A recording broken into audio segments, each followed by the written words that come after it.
యుద్ధం ఎప్పుడు ఇంకొక ఆయుధం పట్టుకున్నవాడితో చేస్తాం, కానీ నిరాయుధులైన ఎంత నమ్మకం లేకపోతే కాశ్మీర్కి వెళ్తారు.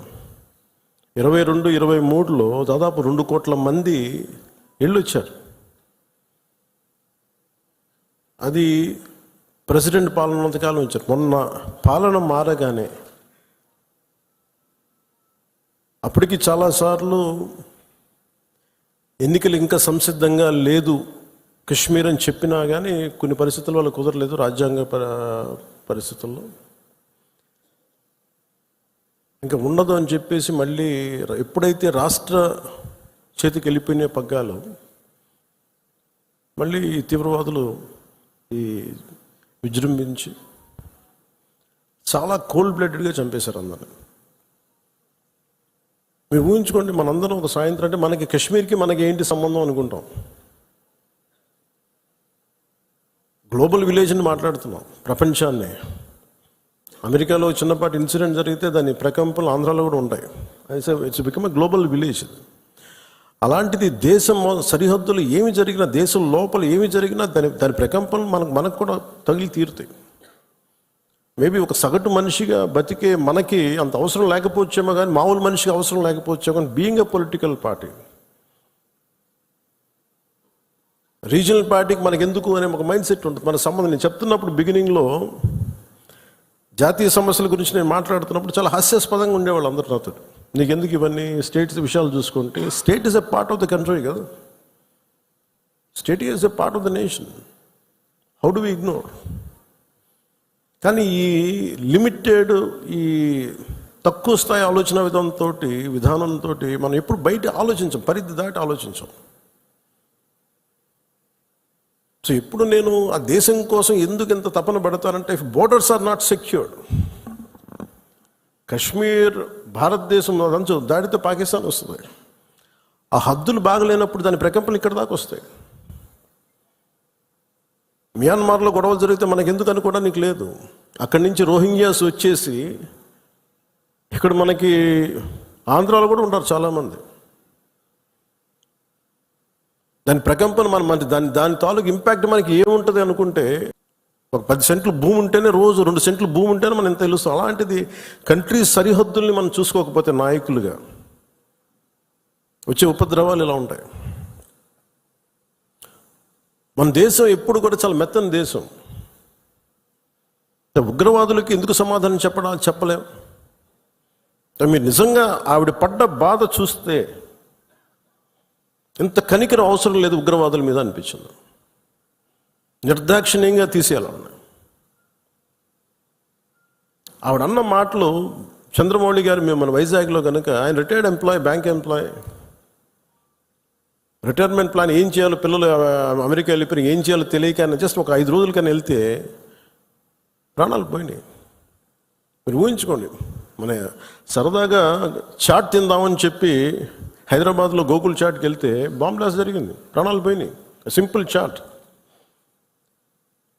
అలాగే పార్క్ వెళ్దాం, లుంబిని పార్క్ వెళ్ళి కూర్చుందాం పిల్లా పాపలతో అంటే బాంబులు పేలినాయి.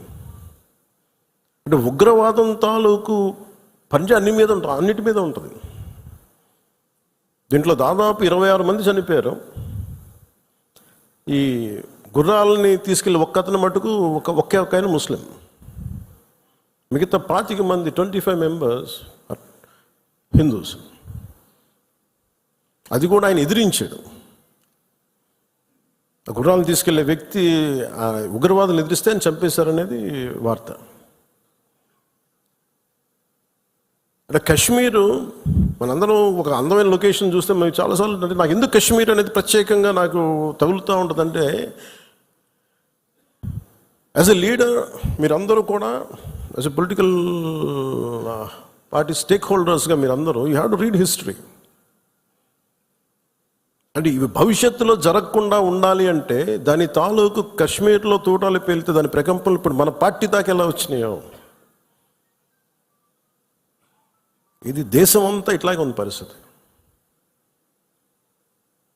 అంటే ఒక వాస్తవాన్ని వాస్తవంగా చెప్పడంలో తప్పే ఉంది అన్నాను. మన జర్నలిస్టులు కూడా మాట్లాడుతూ ఉంటే ఒక వర్గం మీద ఇంకో వర్గం అంటే మీరు ఎందుకు ఇంత లోపాయికారిగా మాట్లాడతారన్నాను. కర్ర సన్నాయి నొక్కులను ఎందుకు నొక్కుతారు మీరు?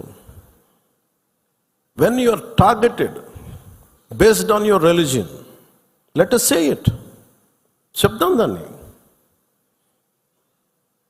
అంత మాత్రాన ద్వేషమని కాదు, ఉగ్రవాదుల మీద కోపం అది.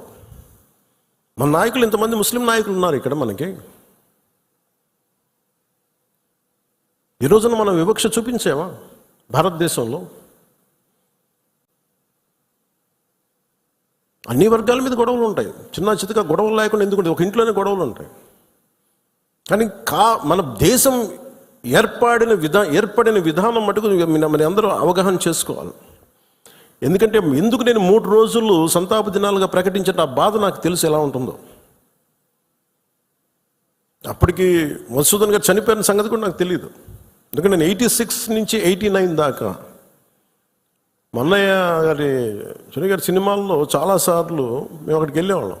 3 to 4, 86 to 89. ఇంకా కశ్మీర్ ఉగ్రవాదం ఇంకా పైకి రానాలి, ఇంకా వచ్చి తొలి దశల్లో 89లో స్టార్ట్ అయింది. ఇంకా 90sకి దాదాపు ఎన్ని వేల మందిని చంపేశారు. కొన్ని లక్షల మంది కశ్మీరీ పండిట్స్ని వలసపోయేలా చేశారు. ఆ రోజు కనుక కశ్మీరీ పండిట్ల వలసను కనుక ఆపుండగలిగితే, అంటే ఎప్పుడు ఒక అలక్ష్యం, ఇది నా సమస్య కాదు, నా సమస్య కాదు వదిలేస్తే కశ్మీరీ పండిట్లు అక్కడే ఉంటారు, అక్కడే పుట్టారు, అక్కడే పెరిగారు. వేరే రాష్ట్రాల నుంచి కూడా రాలేదు, అందరూ అక్కడే పుట్టారు, అక్కడే పెరిగారు. లక్షలాది మంది కశ్మీరీ పండిట్స్ వలసలు వెళ్ళిపోయారు. నాకు పర్సనల్ ఎక్స్పీరియన్స్ ఏంటంటే 86, 89లో మేము షూటింగ్ల కోసం నేను కొంత ప్రొడక్షన్లో నేను పనిచేశాను. చిన్న ఏదైనా కావాలంటే అవసరాలుగా మార్కెట్కి వెళ్ళేవాడిని. శ్రీనగర్ మార్కెట్కి వెళ్తే ఫస్ట్ ఇయర్ బాగానే ఉంది, కానీ 86లో 87, 88కి చాలా ఇబ్బంది అయిపోయింది. ఇంకా 89 దగ్గరికి వచ్చేటప్పటికి షూటింగ్ జరుగుతుంటేనే గొడవలు అయిపోయాయి. 1-2 రోజులు త్వరగా ముగించుకొని వచ్చేస్తుంటే అప్పుడున్న కశ్మీరీ పండిట్ ఒక అతను చెప్పాడు, ఇంక మీరు రాలేరు ఇక్కడికి అన్నాడు. ఎందుకంటే మా మొహల్లాల్లో, మా ఏరియాల్లో చాలా ఇబ్బందులు అయిపోతున్నాయి, మాకు ఇబ్బంది వచ్చేసరికి మీరు రాలేరు కళ్యాణ్ మీరు అని చెప్పాడు. అంటే ఆ రోజు నుంచి ఈ రోజు దాకా కశ్మీర్ ఎప్పుడు ఒక మండుతున్న సమస్య. మీరు as a party make very stable, this is Janasena decision, all of our decision. అది Kashmir is an integral part of India that can not be denied. అది మీరు చాలా బలంగా మీరు మాట్లాడాలి. Kashmir is an integral part of India, it will be an integral part of India for ever. ఎందుకంటే ఎందుకు మాట్లాడుతున్నానంటే కశ్మీర్ పేరు కశ్యప మహర్షి మీద వచ్చింది. అమర్నాథ్ టెంపుల్ కానీ, ఇక్కడి నుంచి కేరళ నుంచి కశ్మీర్కి శంకరాచార్య మఠం కానీ, తర్వాత మతాలు మారుండొచ్చేమో ప్రజలు, కానీ అందుకని మీరు దీన్ని చాలా బలంగా నమ్మాలి. యాజ్ ఒక చిన్న గొడవ జరిగినప్పుడు అది మనకెందుకని అనుకోకండి. అందుకని దిస్ ఈజ్ జనసేన స్టాండ్. ఇది నేను బలంగా నమ్ముతాం, బలంగా ఆచరిస్తాం. భవిష్యత్తులో ఇలాంటి సంఘటనలు జరగకుండా ఉండాలి. మనం ఇవ్వగలిగేది ఏంటంటే ఒక నాయకుడికి దేశాన్ని, ఒక చిన్నపాటి ఇంటిని నడపాలంటేనే కష్టం. ఇన్ని రాష్ట్రాలు, ఇన్ని విభిన్నమైన సంస్కృతులు, ఇన్ని భాషలు, ఇన్ని పొలిటికల్ పార్టీస్, వీటన్నిటి మధ్య వైరుధ్యాల మధ్యలో ఒక ఏకాభిప్రాయంతో ఒక దేశాన్ని నడపాలి ఒక ప్రధానమంత్రికి అంటే ఎంత కష్టమైన పరిస్థితి అది. అలాంటి వ్యక్తులకి మనం ఇవ్వగలిగేది చిన్నపాటి ఊతం అంతే, చిన్నపాటి ఆసరా.